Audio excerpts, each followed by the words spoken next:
Bonsoir très chers collègues, bonsoir très chers abonnés, j'espère que vous allez très bien. C'est Jean-Cy Kunga, je suis ingénieur des bâtiments et travaux publics, formateur des logiciels du génie civil. Alors aujourd'hui nous allons continuer notre formation. Alors nous allons faire l'étude d'un particle plan avec rotile. Voilà, donc nous allons faire l'étude d'un particle plan avec rotile. Voilà notre partie qui est là. Alors premièrement nous allons modéliser, je vais modéliser ça d'abord comme ça, sans pourtant insérer notre rotile ici. Nous allons premièrement modéliser notre particule correctement et charger. Nous allons vérifier d'abord les résultats. Nous allons vérifier d'abord le diagramme des moments fléchissants et sans pourtant placer les rotiles ici. Nous allons voir la configuration du traçage de notre diagramme et après nous allons maintenant insérer les rotiles après, de manière à ce que nous puissions donc voir en fait la différence. Voilà, donc sans plus tarder, je vais passer directement à la modélisation. Alors premièrement, je viens d'abord ici, je prends un fichier, nouveau projet. Je vais travailler sur étude d'un particle plan. Voilà, je clique là-dessus. Voilà, je vais faire d'abord clic droit pour annuler la rotation. Je vérifie d'abord l'unité de la force ici, c'est les kilonewtons, et l'unité de mesure ici, c'est les mètres. Voilà, donc je viens directement ici, je prends utile, unité formant, et kilonewton, c'est kilonewton, oui, kilonewton c'est bon, et puis mètre, oui, tout est bon. Voilà, et puis je ferme. Alors je peux directement modéliser. Voilà, suivant la direction des X, ça me fait combien? 4 mètres. Voilà, donc je rentre ici, je prends ligne de construction. Suivant la direction des X, ça sera une fois 4 mètres. Voilà, et puis je vais ajouter, j'ajoute. Voilà, et puis suivant la direction des Z, ça sera donc 2 fois espacement 1,50 m. Voilà, 1,50 m, j'ajoute. Et puis je vais appliquer. J'applique directement. Voilà ce que j'obtiens. Voilà, à partir d'ici, maintenant, je peux directement tracer. Voilà, donc je vais rentrer d'abord ici. Je prends barre. Je vais travailler avec les profilés. Quel profilé? Je vais faire le choix. Je peux changer les profilés ici. Alors cette fois-ci, je vais travailler avec les profilés en U. Voilà, donc je prends ça. Je viens ici, famille. Je prends IPN. Voilà, donc je vais changer le profilé. Je prends IPN 100. Voilà, et puis j'ajoute. Et je ferme. Voilà, cette fois-ci, je vais travailler avec ça. Donc je viens directement modéliser ici. Je vais vérifier d'abord la configuration du projet. C'est simple. Donc je viens, je clique premièrement ici. Deuxième point là-bas. Je vais cocher étirer. Et puis troisième point ici. Voilà, et puis je ferme. Voilà. Voilà. Donc pour avoir aussi sa section, c'est juste question de cliquer sur croquis des profilés. Voilà la section en question. Je m'en vais directement en 3 dimensions. Voilà, vous allez voir que j'ai changé les profilés. Cette fois-ci, je ne travaille pas avec les IPE, mais je travaille avec les IP dans les U, profilés en U. Voilà, donc je vais cliquer directement ici, zoom initial, et puis je prends coordonnées X, Z. Voilà. Et puis qu'est-ce que je fais ici? Je vais placer directement les appuis. Voilà, je place mes appuis ici, les appuis encastrés. C'est ce que je vais placer ici. Voilà, donc je fais d'abord ça. Voilà, je clique d'abord appui ici. Voilà, donc je vais placer directement mes appuis ici. Voilà. Voilà. Donc je vais placer directement mes appuis ici. Je prends appui. Je prends appui encastré. Je mets ça ici. Voilà, je peux cacher d'abord la section. Je vais cliquer sur croquis des profilés ici pour cacher ça. Voilà, maintenant ici, je ne peux pas prendre cet appui pour mettre ici. Donc je dois d'abord décomposer ça. Alors qu'est-ce que je fais ici? Donc je dois tourner d'abord, je vais tourner cet appui pour que ça puisse regarder de l'autre côté. Donc je vais sélectionner d'abord encastrement ici. Et puis je viens ici, je prends définir un nouvel appui. Voilà, les noms, je peux mettre seulement appui encastré. Voilà, avec l'angle, ça fera donc moins 90 degrés, moins 90 degrés ici. Voilà, et puis direction ici, je vais cliquer sur direction. je vais insérer moins 90 degrés. Voilà, et puis qu'est-ce que je fais ici? Je vais cliquer sur OK et puis j'ajoute. Voilà, et puis je ferme, je prends directement cet appui, je place ça ici. Voilà, donc jusque là je viens de placer déjà mes deux appuis. Et puis qu'est-ce que je fais maintenant? Je vais fermer, je ferme ça, je vais faire la cotation, je viens, je prends outil, cotation, linéaire, je clique ici, deuxième clic, troisième, voilà. Ici également je vais faire la même chose, première, deuxième, et puis troisième, je peux mettre ça même ici, troisième, je clique ici, deuxième, troisième. Voilà, dans les cumuls, ça me fera directement 3 mètres. Voilà, donc jusque là tout est bon. Et puis qu'est-ce que j'ai fait maintenant? Voilà, donc la cotation c'était justement pour vérifier. Alors comme tout est bon, je peux supprimer ça. Pour supprimer ça, sélectionner directement et puis je clique sur Delete. Je vais sélectionner ça. Voilà, je sélectionne ça comme ça. Et puis je clique sur Delete. Ici également, je vais sélectionner. Je clique sur Delete. De l'autre côté, je fais la même chose, sélectionner puis je fais Delete. Voilà. Alors, pour avoir aussi la légende de mes profilés, je viens ici. Je vais prendre affichage, attribut, désignation par couleur. Je vais cocher ça et puis j'applique.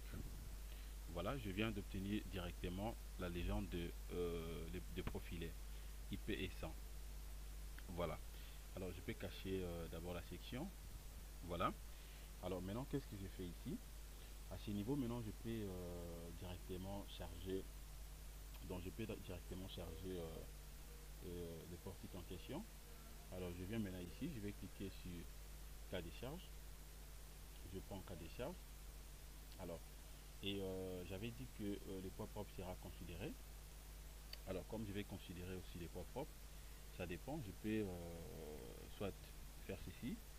Comme je sais que le poids propre de la charge permanente, je n'ai aucune charge permanente ici, mais j'écris tout simplement poids propre.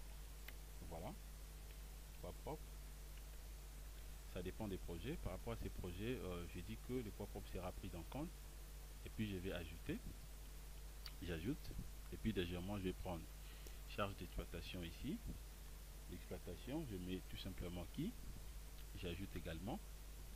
Et puis je ferme. Voilà. Alors là, maintenant, je peux directement appliquer mes chargements. Voilà comment je fais ici. Première charge, ça c'est la charge d'exploitation. Donc charge uniforme, 3 kN par mètre. Voilà, donc je viens ici. Je vais prendre définir charge. Je prends barre, charge uniforme ici. Donc j'introduis directement sa valeur. Ça me fait donc moins 3 kN par mètre. J'ajoute. Je vais ajouter ici. Alors numéro de la barre ici, numéro 2. Voilà, et puis j'applique. Voilà, et puis je ferme. Alors pour apparaître ça, je clique ici, de l'autre côté également. Voilà, et puis je peux cacher le numéro de barre. Voilà. Maintenant, à ce niveau également, je suis censé d'appliquer une charge concentrée ici. Voilà comment faire ça. Alors, qu'est-ce que j'ai fait ici? Je sais très bien qu'à ce niveau ici, je n'ai pas un nez ici. Voilà, donc normalement, je dois placer ça ici. Voilà, donc qu'est-ce que je fais ici? Je viens directement ici. Ici, je suis sur barre. Voilà. Tandis que la charge que moi, je vais appliquer ici, donc c'est une charge concentrée. Voilà, donc c'est une charge concentrée qui est appliquée ici au niveau de nœud. Voilà, donc au niveau de notre barre ici. Voilà, donc c'est ce que je vais faire ici. Qu'est-ce que je fais maintenant? Pour appliquer ça directement ici, je suis censé d'insérer un nez ici. Voilà, je vais créer un nez ici pour appliquer directement cette charge concentrée. Voilà, donc qu'est-ce que je fais ici? Je viens ici, je vais prendre d'abord nez. Et puis je vais créer un nez ici. Voilà, et puis je ferme. Et je viens directement ici, je prends quoi? Je vais prendre maintenant définir charge. Voilà, je prends nez, force nodale. Et puis je viens ici, je vais insérer directement sa valeur. Ça me fait combien ici? Ça fait 15 tonnes. Voilà, donc je dois corriger ici, c'est pas tonnes ici, c'est kilonewton. Voilà, donc ici c'est kilonewton et non tonnes. Voilà, donc c'est kilonewton. Voilà, donc c'est 15 kilonewton ici. C'est ce que je vais insérer ici. Je mets directement 15, ça sera donc attention, donc ici ça sera 0.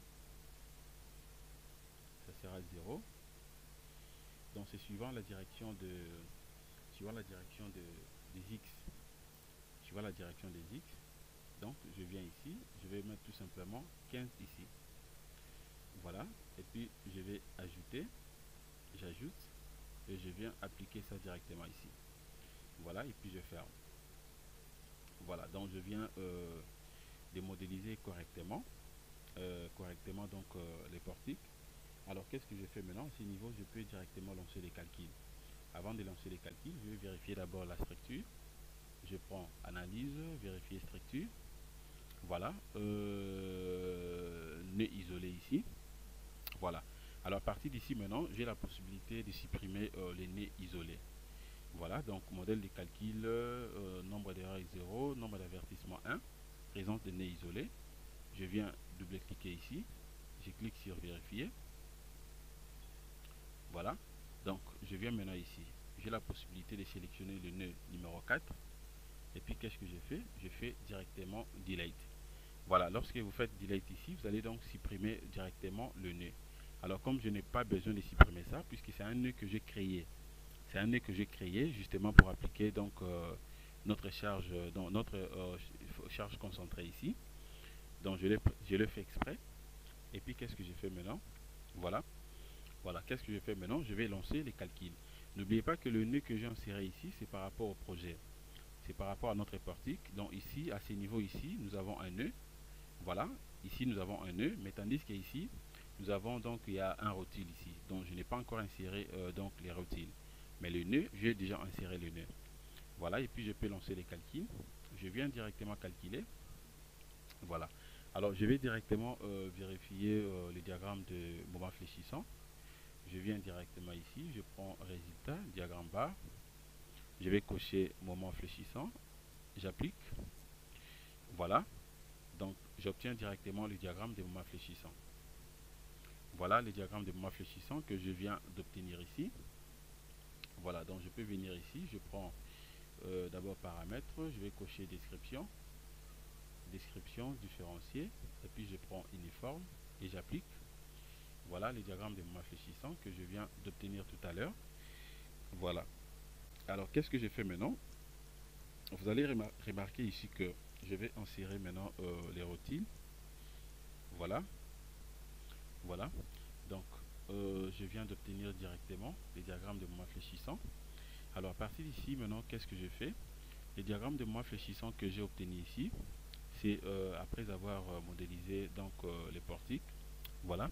Donc je vais premièrement capturer, je vais capturer d'abord les diagrammes de moment fléchissant que nous avons trouvé sans avoir appliqué les rotules. Je vais capturer ça et puis à la fin nous allons directement comparer. Voilà comment je fais pour capturer. Voilà ce que je vais faire. Voilà, je peux enregistrer ça directement. Voilà, 001. Je mets ça d'abord au bureau. Voilà, et puis je ferme. Alors maintenant, qu'est-ce que je fais ici? Je vais maintenant insérer dans les rotules directement ici. Voilà. Donc maintenant, je vais placer les rotules ici. Je vais changer les nœuds en rotule. Qu'est-ce que je fais maintenant? Je vais premièrement numéroter le nœud ici. Voilà, donc c'est le nœud numéro 2. Je vais numéroter d'abord les nœuds ici.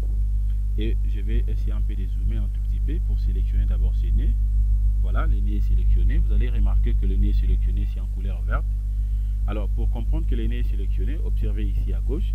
Dès que je clique sur le nœud, vous allez voir qu'il y a un petit tableau qui apparaît ici. Donc, cela revient à dire que le nœud est déjà sélectionné. Maintenant, je vais changer ces nœuds en rotule. Voilà, donc je viens là, on écrit attribut additionnel. Je descends un tout petit peu. Je vais cliquer sur compatible. Voilà. Voilà, donc je vais cliquer sur compatible.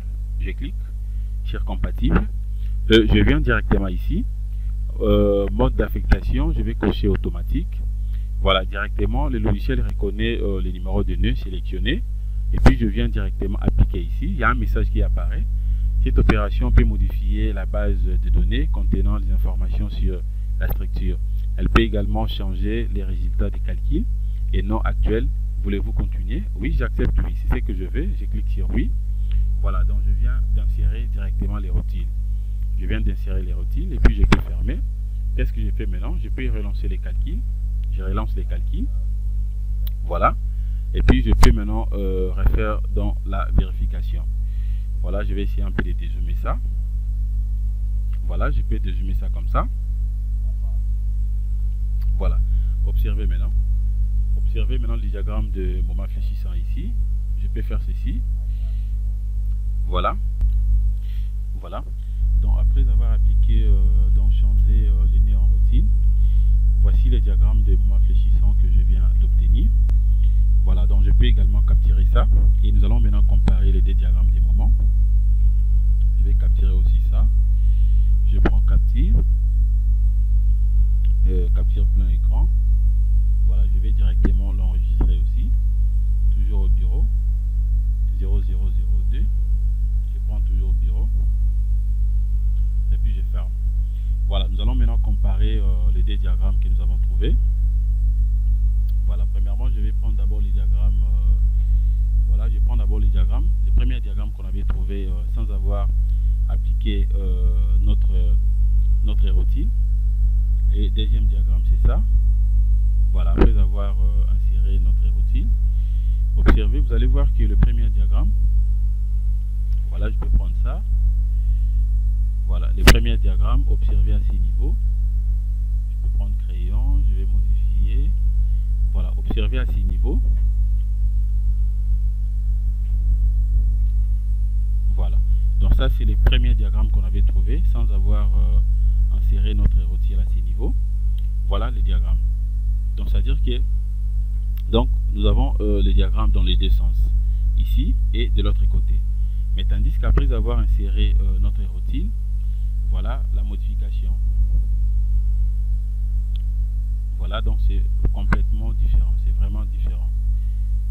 Voilà, donc ici, c'est après avoir inséré notre routine, mais tandis que de l'autre côté, c'est avant que nous puissions insérer notre routine.